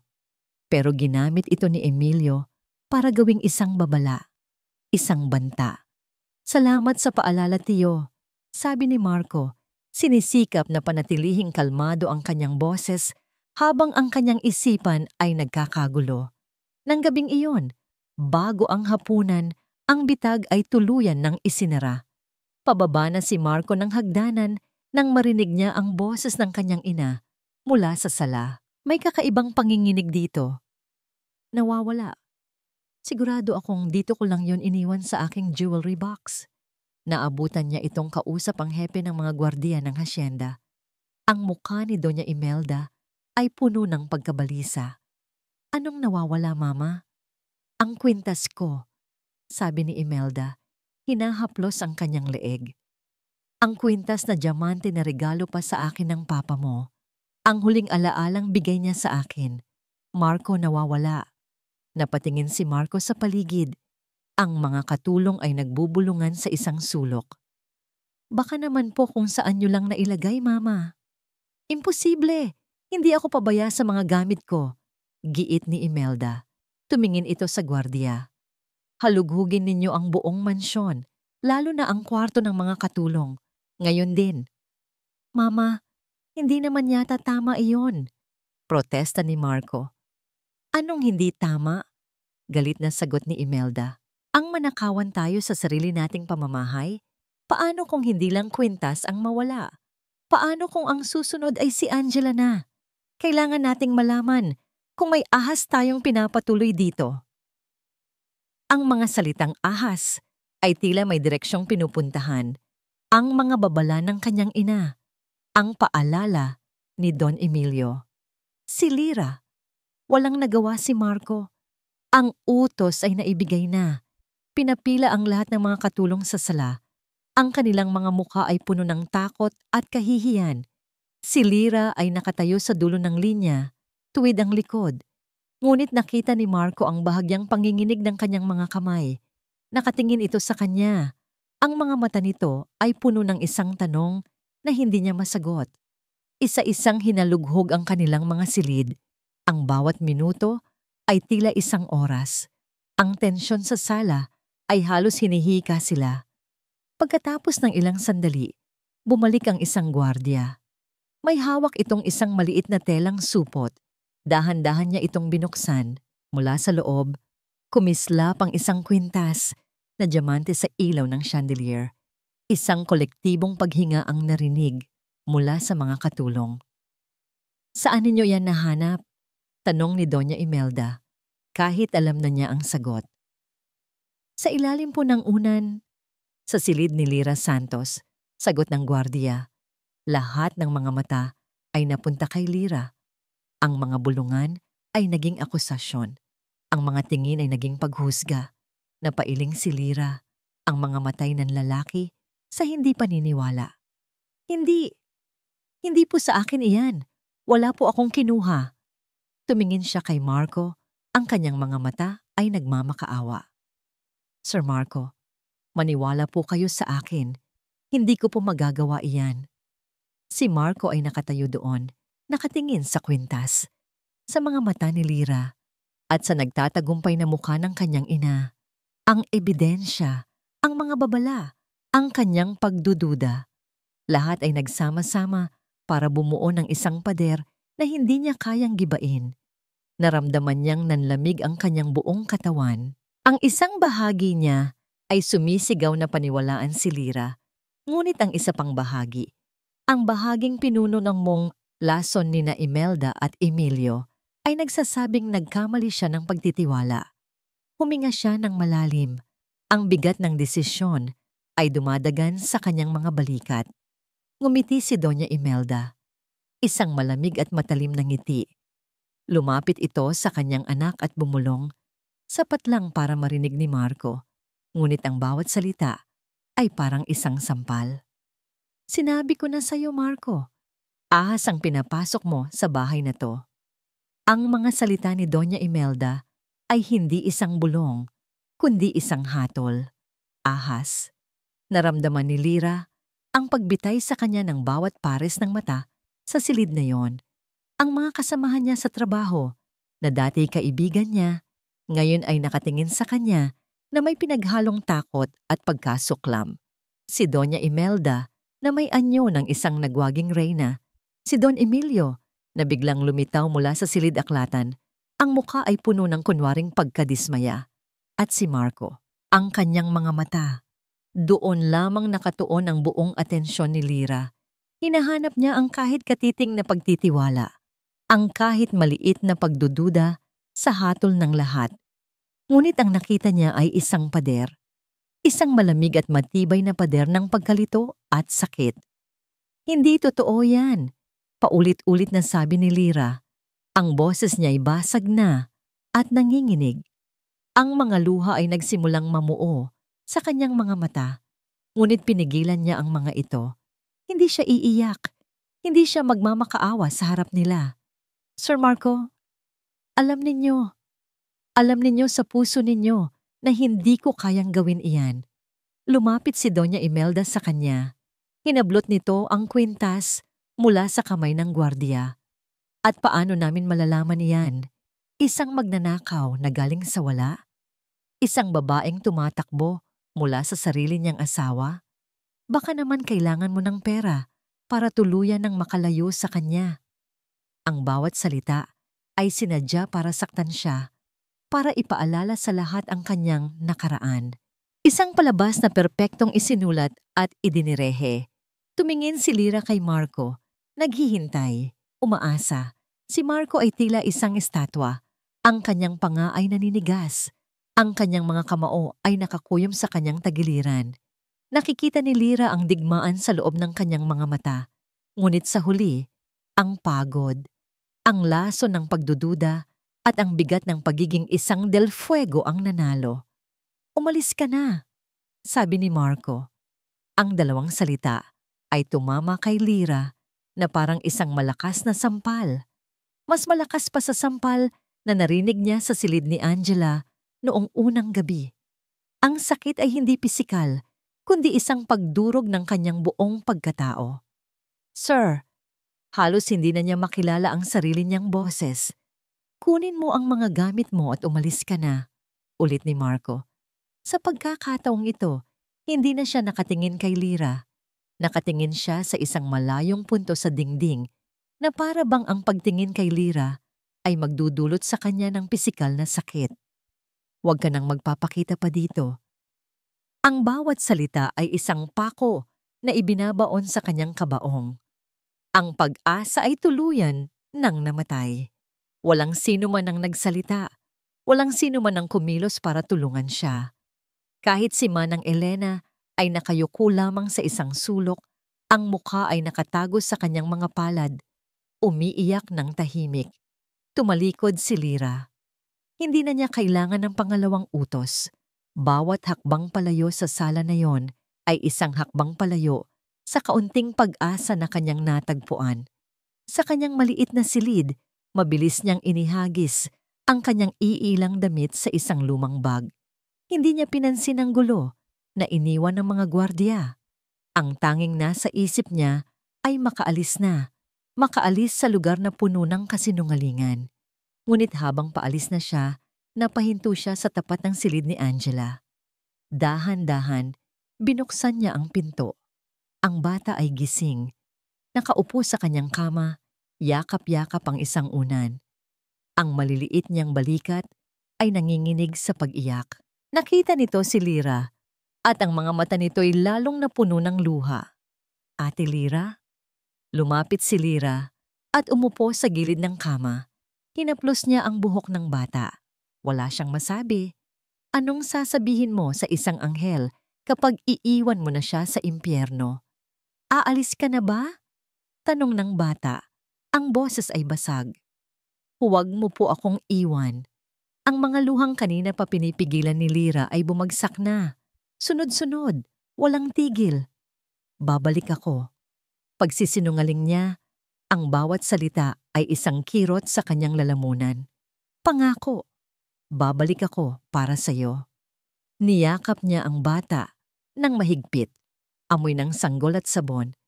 Ang init ng munting katawan. Niyakap niya ito na parang sa yakap na yon nakasalalay ang kanyang buhay. Ngunit kailangan niyang bumitaw. Tumayo siya at tumalikod nang hindi na muling lumilingon dahil alam niyang kapag lumingon siya, hindi na niya kayang umalis. Habang naglalakad siya sa mahabang pasilyo, narinig niya ang sigaw ni Angela. "Ate Lyra! Ate Lyra!" Bawat sigaw ay isang saksak sa kanyang likod. Pagdating niya sa malaking pinto, ang parehong guard na bumati sa kanya noong unang araw ay ang nagbukas nito. Walang emosyon ang mukha nito. Humakbang si Lyra palabas. Ang malaking tarangkahan ng Hacienda del Fuego ay nagsara sa kanyang likuran. Ang tunog ay pinal at mabigat. Nakatayo siya sa kalsada sa gitna ng kadiliman ng gabi. Dala ang kanyang maliit na bag at ang durog niyang puso. Walang direksyon, walang pupuntahan, lahat ay nawala. Ang kanyang trabaho, ang kanyang dangal, at ang batang naging ilaw sa kanyang madilim na mundo. Nabigo siya. Nabigo siyang protektahan si Angela. Sa mansyon, ang sigaw ni Angela ay napalitan ng isang mataas na lagnat. Nagsimula itong magsalita ng kung ano-ano, binabanggit ang pangalan ni Lyra ng paulit-ulit. Si Marco ay nakatayo sa labas ng silid ng kanyang anak. Nakikinig sa paghihirap nito, ang kanyang puso ay dinudurog ng pagsisisi at pagkakasala. Si Ate Lira. Kunin niyo si Ate Lira. At maminto? At pagkatapos, sa gitna ng kanyang pagdedelirio, isang pangalan ang isinigaw ni Angela ng buong lakas. Isang sigaw na tumagos sa pinto, sa pasilyo, at bumaon sa puso ni Marco na parang isang kutsilyo. Si Don Emilio, sinaktan niya si Mami. Natigilan si Marco. Ang buong mundo niya ay huminto sa pag-ikot. Ang ingay sa kanyang isipan ay biglang nawala at napalitan ng isang nakabibinging katotohanan. Si Don Emilio, sinaktan niya si Mami. Ang mga salita ni Angela ay hindi isang sigaw. Isa itong kulog na yumanig sa pundasyon ng buong buhay ni Marco. Natigilan siya sa labas ng silid, ang kamay ay nakahawak pa rin sa seradura. Ang lahat ng ingay sa paligid, ang pag-aalala ng mga katulong, ang utos ng kanyang ina sa doktor, ay naglaho. Tanging ang mga salita ng kanyang anak ang paulit-ulit na umalingaw-ngaw sa kanyang isipan. Si Don Emilio, sinaktan niya si Mami. Iyon na, ang huling piraso, ang nawawalang piraso ng palaisipan na pilit niyang binubuo, ang ER. Sa diary ni Isabela, ang pagtatalo na narinig ng hardinero, ang kakaibang tingin ni Don Emilio kay Lira, ang mga babala nito, ang pagmamanipula, lahat ay nagkaroon ng kahulugan sa isang iglap. Hindi ito pagnanakaw, hindi ito tungkol sa isang kwintas. Ito ay isang masalimuot na sabuatan para itago ang isang mas malaking krimen. At si Lira ay isang inosenteng piyesa na kanilang sinakripisyo para protektahan ang kanilang mga sarili. Isang matinding galit na sinamahan ng nakakaduwal na pagsisisi ang kumulo sa loob ni Marco. Anong nagawa niya? Pinalayas niya ang kaisa-isang taong nagmalasakit sa kanyang anak. Hinatulan niya ang isang inosenteng babae. Nagpadala siya sa laso ng mga taong pinagkatiwalaan niya ng buong buhay. Dali-dali siyang tumalikod, hindi na pinansin ang tawag ng kanyang ina. Kailangan niyang kumilos, mabilis. Nagkulong siya sa kanyang opisina. Kinuha niya ang kanyang cellphone at nagdial ng isang numero. Manang Elena, sabi niya nang may sumagot sa kabilang linya. Kailangan ko po kayo. Kailangan ko po ng tulong ninyo. Please, narinig niya ang paghikbi ng matanda. Sir Marco, patawarin niyo po ako. Natakot po ako. Wala po kayong kasalanan, Manang. Ako po ang may kasalanan. Pero ngayon, kailangan ko pong malaman ng lahat. Ang lahat-lahat ng nakita ninyo noong araw na yon.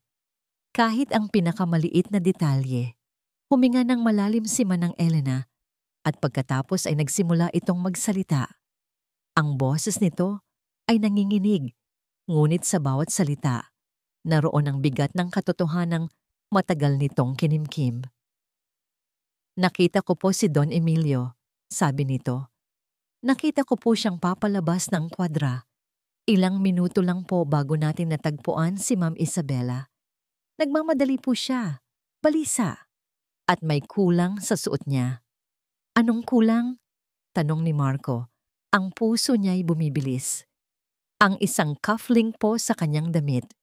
Ang paborito niya, yung may initial na ER. Isa lang po ang nakakabit. Alam ko po dahil ako ang nagpaplansa ng damit niya noong umagang yon. Isang cufflink. Nasaan po ang isa, Manang? Naitago niyo po ba? Opo, sir. Umiiyak na sagot ng matanda.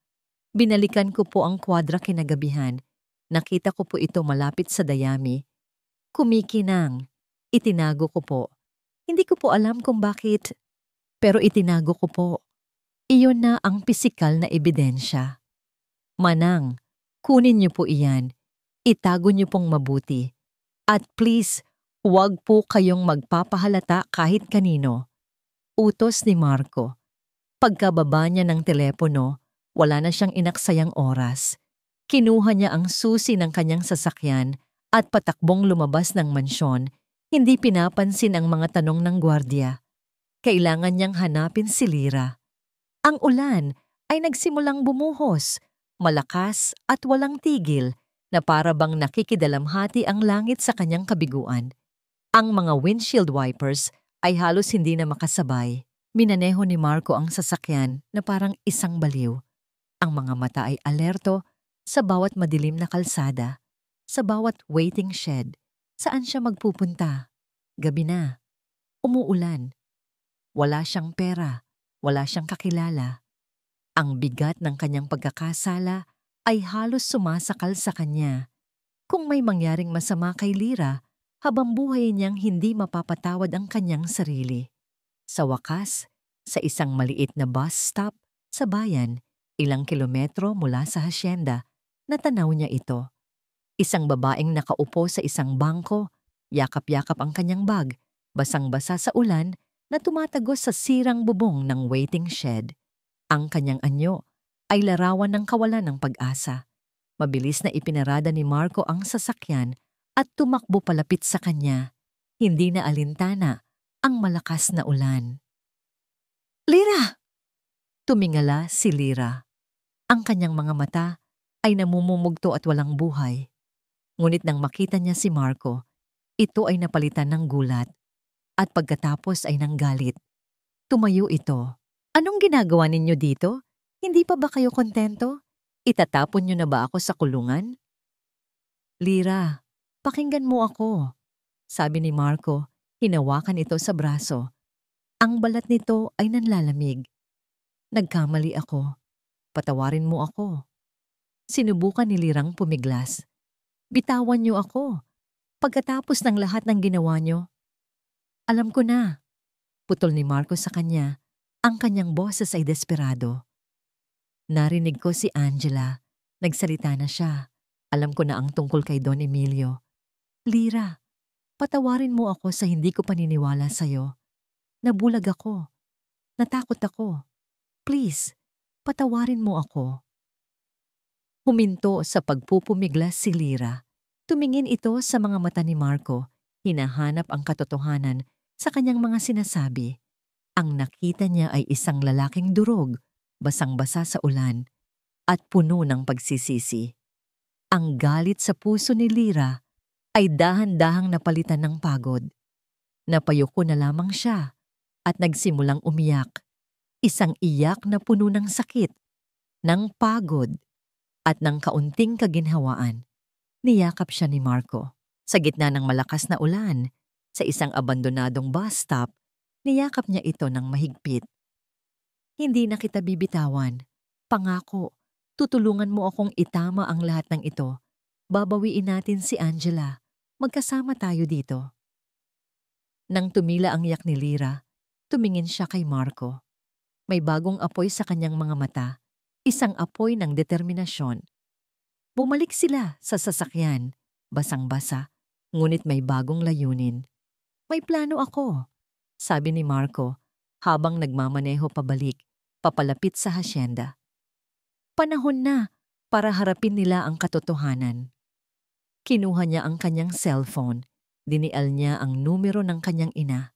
"Mama," sabi niya, ang kanyang boses ay malamig at matigas na ngayon.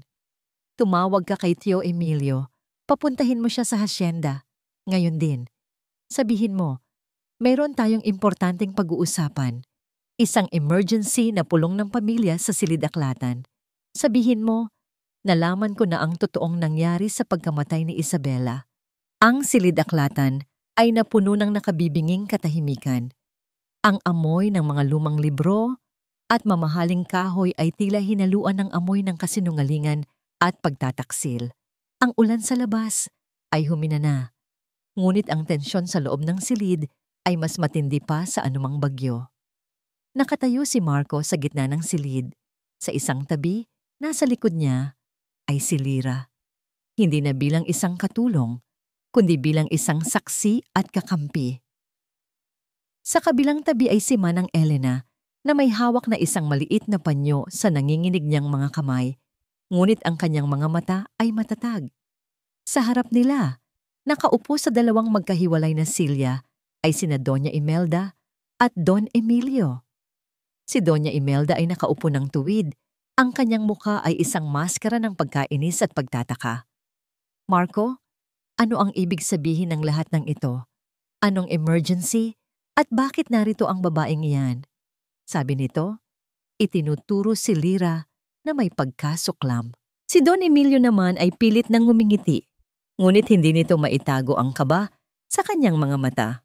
Marco anak, kung ito ay tungkol sa kwintas, tapos na yon.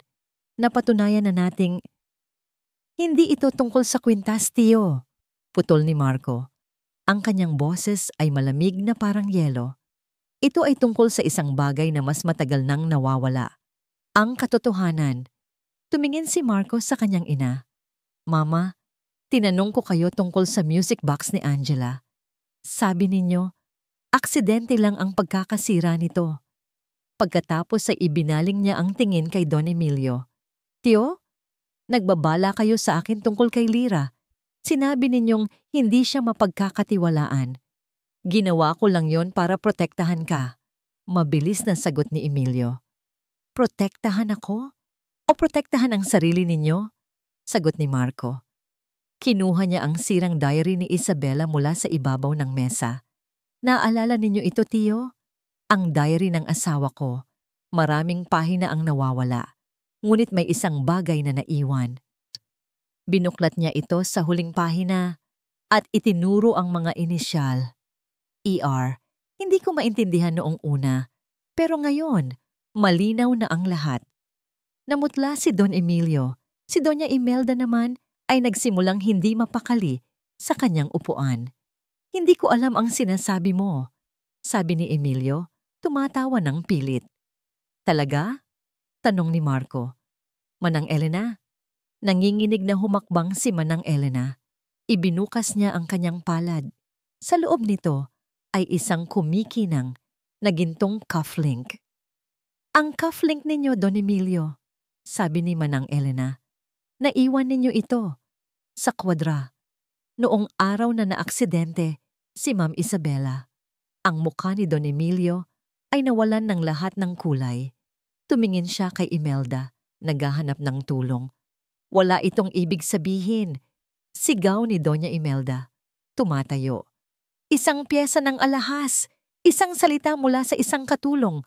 Walang patunay iyan. Kung ganoon, baka ito sapat na, sabi ni Marco. Ang kanyang boses ay dahan-dahang tumataas sa galit. Isang bata. Isang batang may lagnat at nagdedeliryo. Ang mga bata ay hindi nagsisinungaling, hindi ba mama? Lalo na kapag sila ay may sakit. Huminga siya ng malalim. Sinigaw niya ang pangalan mo, Tawo. Sinabi niyang sinaktan mo ang mami niya. Sa sandaling iyon, ang lahat ng pagkukunwari ay gumuho. Kasalanan niya. Biglang sigaw ni Emilio na patayo at naituro si Isabela na parang naroon ito sa silid. Mahal ko siya. Mahal na mahal. Ngunit gusto na niya akong iwan. Gusto na niyang sabihin sa iyo ang lahat. Ang lahat ng ano? Sigaw ni Marco, lumalapit dito. Na anak ko si Angela. Umalingaw-ngaw ang sigaw ni Emilio sa buong silid-aklatan. Ako ang ama niya, hindi ikaw. Ang pag-amin ay parang isang pagsabog na nagpabingi kay Marco. Umatras siya, napahawak sa mesa, na para bang ang sahig ay biglang gumuho sa ilalim ng kanyang mga paa. Si Lyra ay napahawak sa kanyang braso para suportahan siya. Gusto niyang ipagtapat ang lahat. Patuloy ni Emilio, halos wala na sa sarili. Nag-away kami sa kwadra. Sinubukan ko siyang pigilan. Itinulak niya ako. Itinulak ko siya pabalik. Hindi ko sinasadya. Nabagok ang ulo niya. Hindi ko sinasadya. At ikaw, sabi ni Marco, ibinaling ang nagniningas niyang mga mata sa kanyang ina. Nasaan ka noong nangyayari ang lahat ng ito?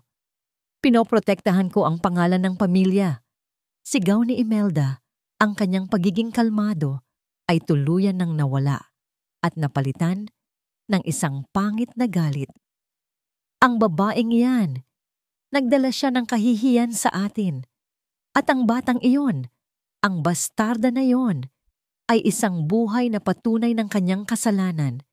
Hindi ko hahayaang mantsahan niya ang pangalan ng mga Del Fuego. Kaya hinayaan mo siyang mamatay? Tanong ni Marco, hindi makapaniwala. Kaya itinago ninyo ang lahat? Dagdag ni Lyra, nagsalita sa unang pagkakataon, ang boses ay matatag. Kaya ninyo pinahirapan ng isang inosenteng bata? Dahil sa pride? Dahil sa pera? Pera? Naguguluhang tanong ni Marco. Ang kasunduan. Sabi ni Lyra, nakatingin kay Imelda. Narinig ko kayo. Ang kasunduan ninyo ni Don Emilio. Siya ang tunay na ama. Kaya sa batas, siya ang may karapatan sa mana ni Angela kapag may nangyari sa bata. Ang buong kasuklam-suklam na plano ay nahayag na. Ang pagmamaltrato, ang pagpaplano, ang pagtatangkang palayasin si Lyra, lahat ay parte ng isang malaking sabuatan. Hayop kayo! Bulong ni Marco. Ang kanyang boses ay puno ng sukdulan na pagkasuklam. Sa sandaling iyon, dahan-dahang bumukas ang pinto ng silid-aklatan. Pumasok ang dalawang unipormadong pulis. Doña Imelda del Fuego? Don Emilio Roxas? Sabi ng isa sa kanila. Sumama po kayo sa amin. May mga ilang katanungan lang po kaming kailangan ninyong sagutin. Bago pa man sila makapag-react, tinawagan na sila ni Marco habang papunta pa lang sila sa hacienda. Nanlaki ang mga mata ni Imelda. Tumingin siya sa kanyang anak, hindi bilang isang ina, kundi bilang isang talunang kaaway. Hinawakan ng mga pulis ang kanilang mga braso. Habang kinukuha si Imelda, huminto ito sa tapat ni Marco. Tinitigan niya ito nang may apoy ng galit sa kanyang mga mata. Hindi ka isang Del Fuego, sabi niya. Ang bawat salita ay puno ng lason. Pinalaki mo ang bastarda ng iba. Wala kang kwenta. At pagkatapos ay dinala na sila palabas, iniiwan ng isang nakabibinging katahimikan at ang mga durog na piraso ng isang pamilyang binuo sa kasinungalingan. Ang tunog ng sirena ng pulis ay unti-unting naglaho sa di-kalayuan. Iniiwan ang Hacienda del Fuego sa isang katahimikang mas mabigat at mas nakabibingi kaysa dati. Ang silid-aklatan, na dating simbolo ng kapangyarihan at karunungan ng kanilang pamilya, ay ngayon ay isang crime scene. Isang mausoleum ng mga nabasag na tiwala at madilim na sikreto. Ngunit hindi na natili roon si Marco. Ang mga huling salita ng kanyang ina ay masyadong masakit para pakinggan sa lugar kung saan lahat ay gumuho. Nagkulong siya sa kanyang opisina, ang tanging lugar na nararamdaman niyang may kontrol pa siya. Sa ibabaw ng kanyang mesa, sa gitna ng mga papeles ng negosyo, ay isang dokumento na kanina niya pa tinititigan. Ang birth certificate ni Angela. Ang lahat ng nakasulat ay pamilyar. Ang pangalan ng kanyang anak, ang kaarawan nito, ang pangalan ni Isabela bilang ina. Ngunit ang isang linya ay tila sinusunog ang kanyang mga mata. Pangalan ng ama, Marco del Fuego. Isang kasinungalingan. Isang kasinungalingan na nakasulat sa opisyal na papel, pinatibayan ng batas, at pinaniwalaan niya ng buong puso sa loob ng maraming taon. Ang bawat pagmamahal na ibinigay niya, ang bawat pag-aalalang naramdaman niya, ang bawat pangarap na binuo niya para kay Angela. Lahat ba yun ay nakabatay sa isang malaking pandaraya? Ang pagiging ama niya kay Angela, ang tanging bagay na nagpapatatag sa kanya matapos mamatay si Isabela. Ito ang kanyang naging misyon kahit na sa maraming pagkakataon ay nabigo siya. Ngayon, pati iyon ay kinuha sa kanya. Hindi siya isang ama. Isa siyang tagapag-alaga sa anak ng ibang lalaki. Ang anak ng lalaking pumatay sa kanyang asawa. Napapikit si Marco. Ang sakit ay tila isang lason na kumakalat sa kanyang buong sistema. Isang mahinang katok sa pinto ang pumutol sa kanyang pag-iisa. Pumasok si Lyra, may dalang isang tasa ng mainit na kape. Inilapag niya ito sa mesa nang walang imik. Hindi siya umalis. Nanatili lamang itong nakatayo malapit sa pinto.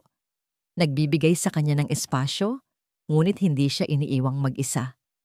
Ilang minuto silang nanatili sa ganoong katahimikan. Salamat, basag na sabi ni Marco. Hindi tumitingin sa kanya. Wala po iyon, sagot ni Lyra. Kumusta na po si Angela? Natutulog na, sabi ni Marco. Binantayan siya ni Manang Elena. Muli silang natahimik. Pagkatapos ng ilang sandali, nagsalita si Lyra. Ang boses ay mahinahon at puno ng pag-unawa. Hindi po kasalanan ng bata ang pagkakamali ng mga matatanda. Tumama ang mga salitang yon kay Marco. Tumingala siya at sa wakas ay tiningnan si Lyra. Alam ko, pero paano ko siya haharapin ngayon, Lyra?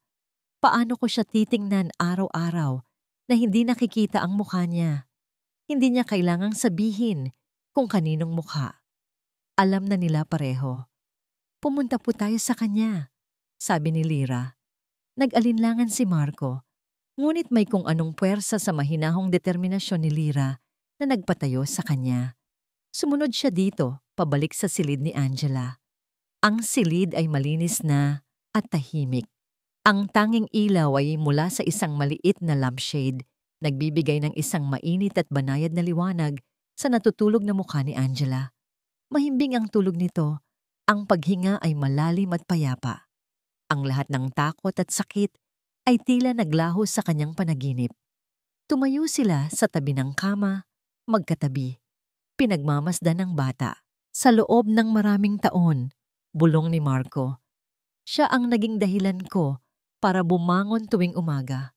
Kahit na iniiwasan ko siya, ang pagmamahal ko sa kanya ang tanging totoong bagay na natira sa akin. At ngayon, malaman na kahit iyon ay nagsimula sa isang kasinungalingan. Tumingin si Lyra sa kanya. Ang kanyang mga mata ay malinaw at tapat. Ang pagmamahal po ba ay nasusukat sa dugo, Sir Marco? Hindi nakasagot si Marco. Hindi nababawasan ang pagmamahal mo dahil lang sa dugo, Marco? Sabi ni Lyra. Sa unang pagkakataon ay tinawag siya sa kanyang pangalan ng walang sir. Dinadagdagan pa nga ito ng pagpili. Pagpili? Opo. Pinili ninyong mahalin siya noong una siyang dumating sa buhay ninyo. Pinili ninyong alagaan siya. Bawat gabing hindi kayo makatulog dahil sa pag-aalala, iyon ay pagpili. Bawat ngiti niyang nagpapasaya sa inyo, bunga iyon ng pagpili. Ang dugong nananalaytay sa kanya ay hindi makakabura sa lahat ng yon. Ang katotohanan ay, mas naging ama kayo sa kanya kaysa sa kahit sinong nagbigay lang ng dugo. Ang mga salita ni Lyra ay tila isang susi na nagbukas sa kulungang bakal na bumabalot sa puso ni Marco. Tumingin siyang muli kay Angela. Ngunit ngayon, hindi na niya hinahanap ang anino ni Emilio. Ang hinanap niya ay si Angela. Ang pagkurap ng kanyang mga pilik mata, ang maliit na nunal sa kanyang pisngi na katulad ng kay Isabela, ang paraan ng pagnguso niya kapag natutulog. Ito ang mga bagay na minahal niya. Ito ang mga bagay na totoo. Dahan-dahan, umupo si Marco sa gilid ng mangkama. Marahan niyang hinaplos ang buhok ng bata, inaalis ang ilang hiblang tumatakip sa mukha nito. Naramdaman niya ang init ng balat nito. Ang tibok ng buhay, yumuko siya at hinalikan ito sa noo. At sa sandaling iyon, ang lahat ng pagkalito, ang lahat ng sakit at pagdududa ay naglaho na parang hamog sa sikat ng araw. Ang natira na lamang ay ang dalisay at walang hanggang pagmamahal na palagi niyang naramdaman. Anak kita, bulong niya, ang mga salita ay para lamang sa kanilang dalawa. Palaging anak kita. Naramdaman niya ang pagpatak ng isang mainit na luha mula sa kanyang mata, ngunit hindi ito luha ng kalungkutan. Ito ay luha ng pagtanggap, ng kalayaan. Tumayo si Marco at humarap kay Lyra. Ang pasasalamat sa kanyang mga mata ay hindi na kailangan pang sabihin. Kinuha niya ang kamay ni Lyra. Ang kanyang mga daliri ay marahang isinara sa paligid nito. Ang kamay nito ay maliit, ngunit matatag. Ang kamay na nag-alaga sa kanyang anak. Ang kamay na nagbalik sa kanya mula sa kadiliman. "Huwag mo kaming iwan, Ilira," sabi niya. Ang kanyang boses ay puno ng emosyon at isang bagong pag-asa. "Manatili ka. Bumuo tayo ng sarili nating pamilya." Hindi ito isang tanong, kundi isang pakiusap, isang alok, isang pangako ng isang bagong simula na hindi na nakabatay sa dugo o sa pangalan, kundi sa pagpili at sa isang pag-ibig na napatunayang mas matatag kaysa sa anumang kasinungalingan. 1 taon na ang lumipas mula nang ang mga multo ng Hacienda del Fuego ay tuluyan ng pinalaya. Nakatayo si Lira sa veranda. Hawak ang isang tasang mainit na kape, pinagmamasdan ang hardin na naliligo sa ginintuang sikat ng araw sa umaga. Ang hangin ay sariwa, may amoy ng mga bulaklak ng sampagita at basang lupa. Wala na ang bigat, wala na ang lamig, wala na ang nakabibinging katahimikan.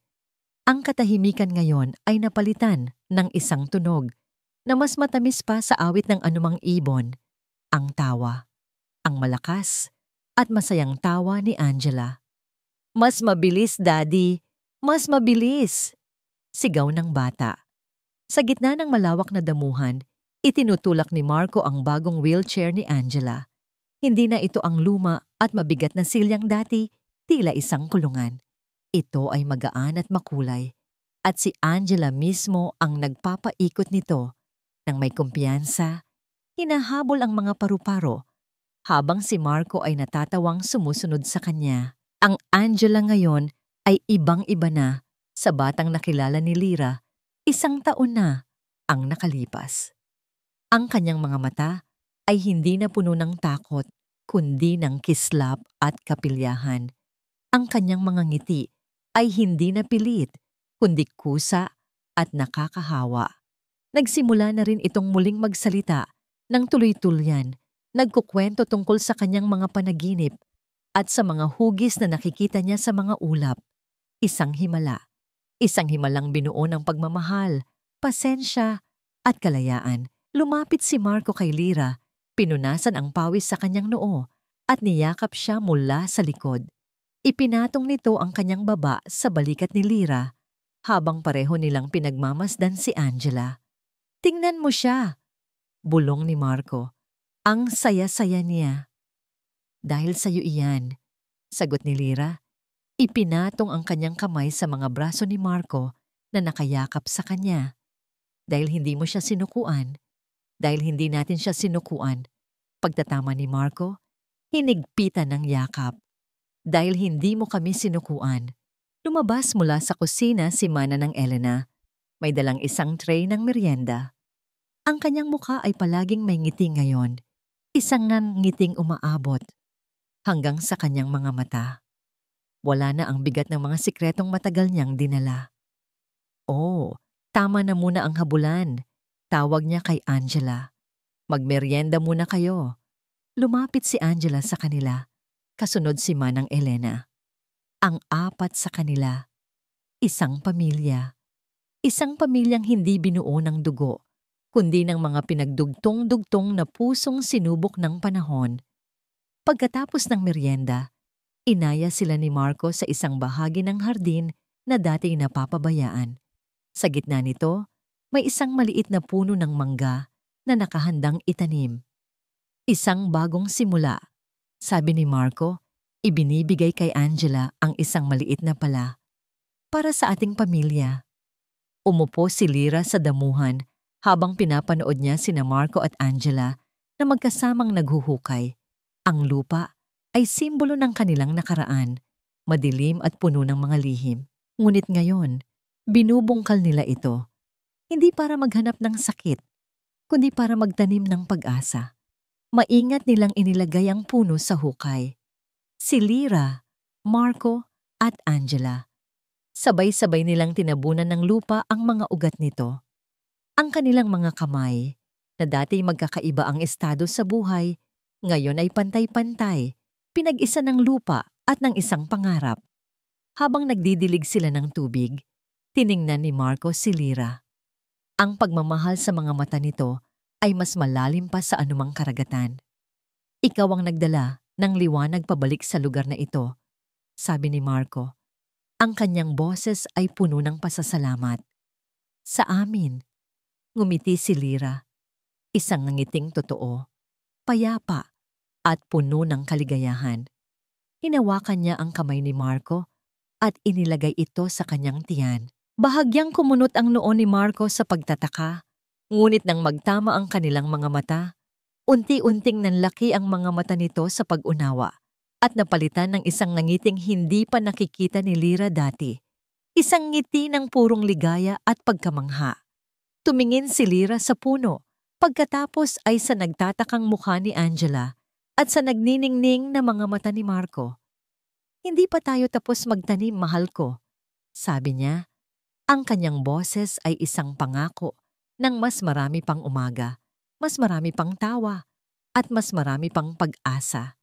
Nagsisimula pa lang tayo. At dito nagtatapos ang kwento ng pag-ibig, pagsubok, at pag-asa sa Hacienda del Fuego. Mga minamahal kong tagapakinig, maraming salamat sa inyong walang sawang pagsubaybay at sa pagsama sa akin sa bawat kabanata ng kwentong ito. Ang inyong suporta ay ang musikang nagbibigay buhay sa bawat salitang aking isinusulat. Habang isinusulat ko ang paglalakbay ni Lyra, Marco, at lalo na ng munting si Angela, sila ay naging higit pa sa mga karakter lamang. Sila ay naging isang pamilya tumitibok dito mismo sa aking puso. Naramdaman ko ang kanilang takot, ang kanilang sakit, at higit sa lahat, ang kanilang hindi matatawarang pag-asa. Ang kwentong ito ay isang paalala na ang tunay na pamilya ay hindi palaging nakikita sa dugo. Ito ay matatagpuan sa pagpili, ang pagpiling mahalin, protektahan, at manatili sa tabi ng mga taong nagbibigay sa atin ng liwanag. Ipinakita rin nito na kahit sa pinakamadilim na nakaraan, palaging may puwang para sa paghilom, pagpapatawad, at isang bagong simula. Ngayon, nais ko namang marinig ang inyong saloobin. Ano ang pinakapaborito ninyong eksena? Anong aral ang inyong napulot mula sa kwento ni Lyra at Marco? Ibahagi ninyo po ang inyong mga naiisip sa comment section sa ibaba. Ang inyong mga komento at mensahe ang nagsisilbing inspirasyon at lakas sa akin upang magpatuloy sa paglikha ng mga kwentong tatatak sa ating mga puso. Hanggang sa ating susunod na kwentuhan, ito po ang inyong lingkod. Nagmamahal, Sweet Kilig Peach.